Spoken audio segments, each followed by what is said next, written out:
Okay, well, good morning, everybody. Happy hot August, and hopefully we get a little bit of rain today. I'm Linda Barrett, and I am filling in for Steve Dubik and Renew Murik today. And we have several announcements, I think ones that are important that you're going to want to know about, things that are going on in Master Gardener territory. So first of all, I want to give a big welcome to all of our 2024 interns. Steve told me that there are approximately 50 people that passed the test or transferred in from another location. So that means 50 more people to help us out. So welcome. And please make sure that if you're a seasoned master gardener, that you're reaching out to those folks and welcoming them and making them feel like part of the crew. So just help them out. Oh, county fair's coming up very soon, I think in another week or so. So huge thank you to Pam Bates and the Fairground Garden crew for getting the garden ready for fair goers. It looks beautiful, even with all of our drought. Um, and Pam says anyone who signed up to volunteer for a shift at the upcoming county fair and has not yet contacted Pam Bates, about picking up their ticket, you need to do so. So once again, if you're helping out at the county fair and you have not contacted Pam Bates about getting your ticket, please do so. And I think she's going to be sending out some emails on that, but we need to get that done. And then Terry Volante is on this morning, and she's going to talk about the Garden Discovery Day. Go ahead, Terry. Okay. So I know there's a lot of new interns, both the 2023 and 24 class. I've never seen one of these larger events that we do as Master Gardeners. So Garden Discovery Day is an event that we host as Master Gardeners for children K through 12. We're going to host between 250 to 350 children, plus their chaperones. So this is a pretty big event. We are doing it at the fairgrounds. And this is a great way to meet tons of other master gardeners. And also, I know a lot of interns are trying to get hours. There are a lot of hours to be had. You will see an email from me on Monday. But if you're one of those interns that's super concerned about your hours, or if you work and you can't help on Fridays, we do have a lot of positions. We have some things that we're looking for help.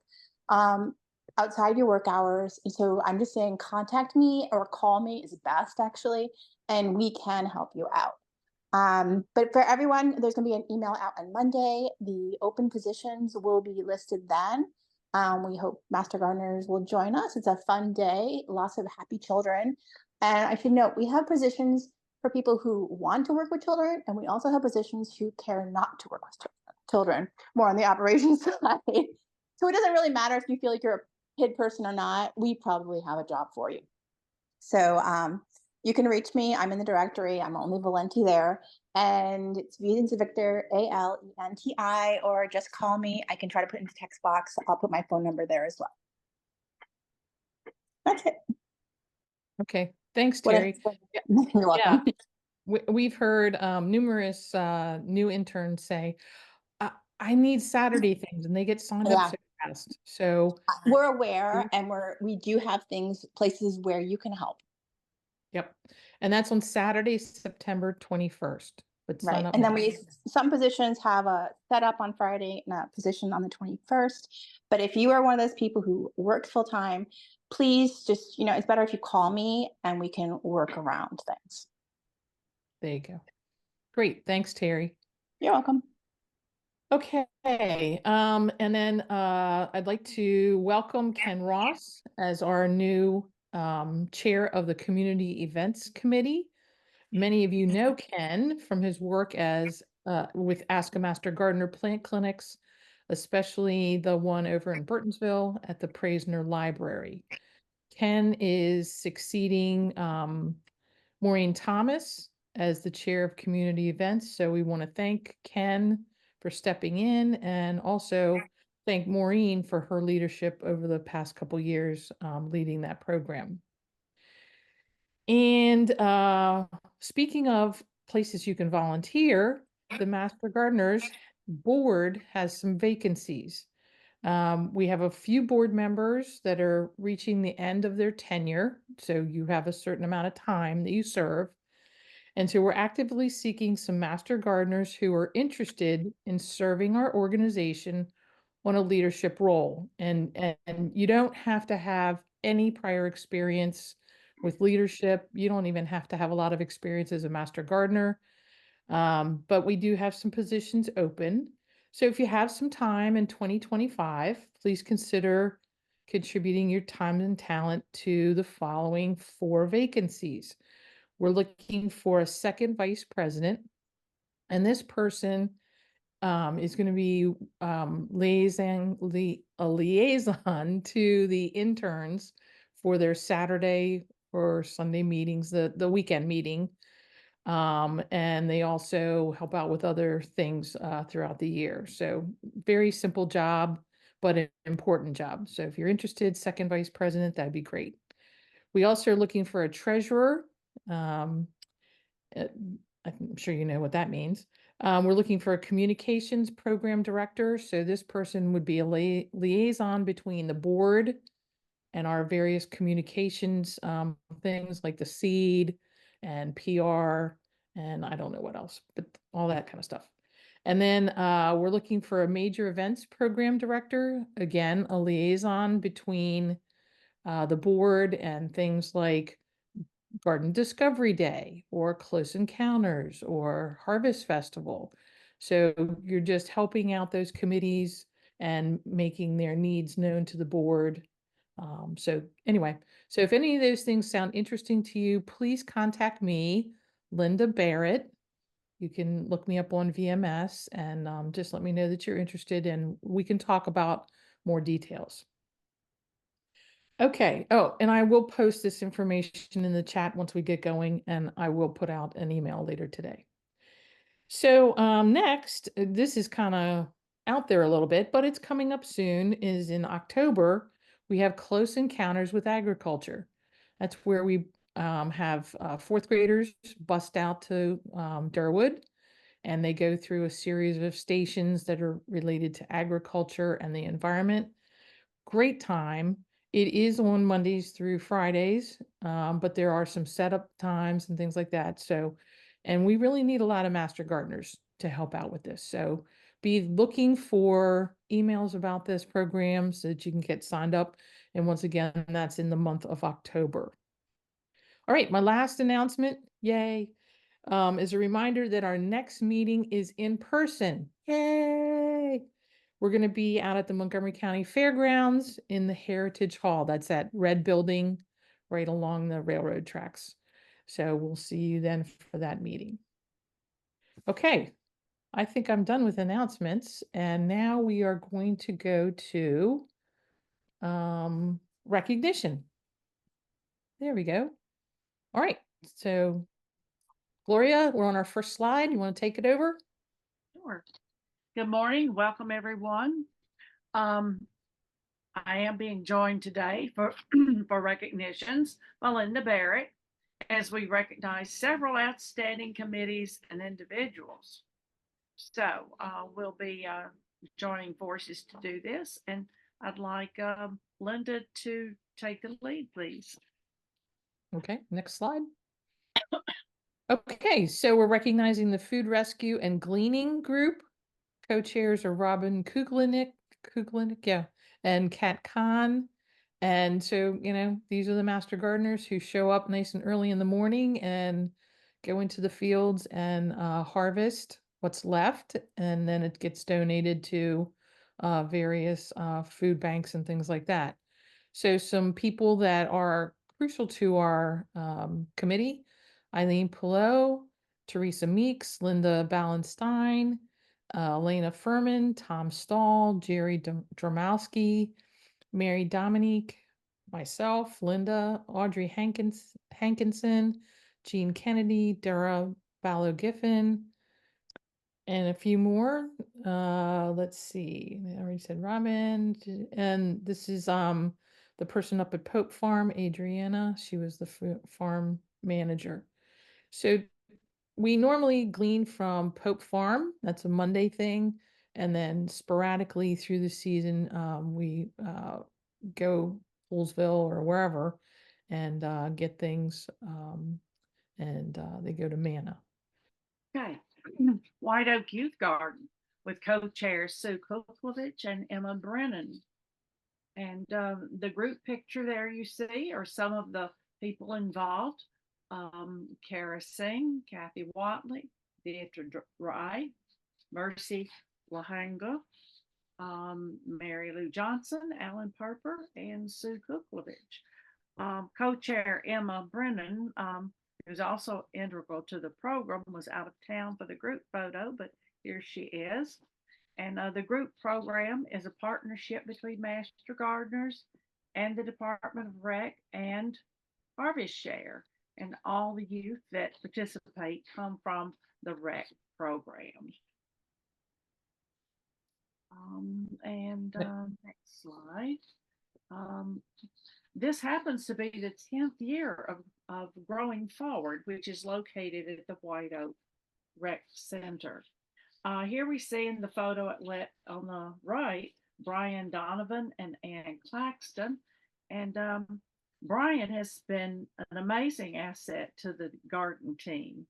He regularly waters during the week and has single-handedly kept the garden and fence edge looking pristine during the year. And he did extra mowing before White Oak Day, so the grounds look really neat. And he steps up and works with the kids also. He seems to really enjoy what he does, keeping the garden going and treating it like it's like his own. So you might like to know that they have harvested over 2,500 pounds of food, and most of that is donated to the participants, to the kids and their families. That Master Gardeners continued to work during COVID, even without the children donating produce to Harvest Share. And the watering team, which is especially important, consists of Danielle Brazabon, Ann Claxton, Nico Siskos, Brian Donovan, Mary Lou Johnson, Tim Mochinsky, Ken Ross, Dara Singh, and Sally Swift. And they're new and amazing volunteers who are Aniko Siskos, Kara Singh, Kathy Watley, and Mercy Luhanga. And so for a job well done, we'd like to congratulate the entire Growing Forward team. And next slide, more from them on the left, Growing Forward Youth Garden in partnership with Harvest Share. We see 3 students from the after school program, which includes grades K through 6. These children are in kindergarten. These children that you're seeing here are in kindergarten and first grades. The summer camp program is for children 9 and 10 years old. And during camp, the kids played a cool seed packet game and shopped for harvested produce to take home. And these were indoor activities for hot days, which we know we've had plenty of. And the new garden volunteers brought these creative ideas and more to the program. And so, wait just a minute. Let's go back. We want to talk a little bit more, thank you, about White Oak Day, a community celebration. For White Oak Day, the Youth Garden partnered with Harvest Share to showcase the program with kids and to distribute nearly 400 seedlings from Harvest Share with the community. They gave tours of the garden, explained the program, and allowed children to pot up marigolds to take home to grow. Of course, they made sure the children and their families had information they needed to be successful gardeners. And they also had a visit from County Council member Kristen Fink, who was very impressed with the garden and the seedling share. So, sounds like a fun day. And back to you, Linda. So Baywise recognizes Christine McGee. She's a 2024 apprentice with us. She helps at our residential site visits. She shares best practices for sustainable landscaping. And so the whole idea behind Baywise is to control your stormwater runoff and keep that water there and to bring wildlife to your garden. So this is her and her husband, and they had their property Baywise certified, and you can see their garden there behind them. So we thank Christine for serving as an apprentice with us. We're just waiting for the winter training to come along, and then she'll be part of our committee. And for urban gardening, we're recognizing Lana Shea. She's new to urban gardening as of last year. This year, she's now the co-chair of the committee, and she's volunteers every first Saturday of the month. She's a dynamic leader. She organizes a lot of the sessions that are going to be taught at the Silver Spring farmers market. She gives orientation to volunteers, reports the contact data, and so forth. So Lana's stepped right in and is doing a great job. Thanks, Lana. And now we're pleased to introduce to you the recently selected class of 2024 intern representatives. And they're David Bachquist and Joel Patton. They will attend board meetings, taking back information to share with their fellow interns. And they also bring to the board any questions or concerns of the interns. So we'd like to say a big welcome, David and Joel. And finally, we have a special recognition and a huge thank you to the anonymous donor. Thank you for your generous donation of a beautiful block pathway. And that's, if you don't recognize it, that's the Durwood Garden and the great addition to it. It's charming. It adds a finishing touch to our beloved Durwood Demo Garden and will be enjoyed by both visitors and volunteers for many years. A big thank you from us. And that's the end.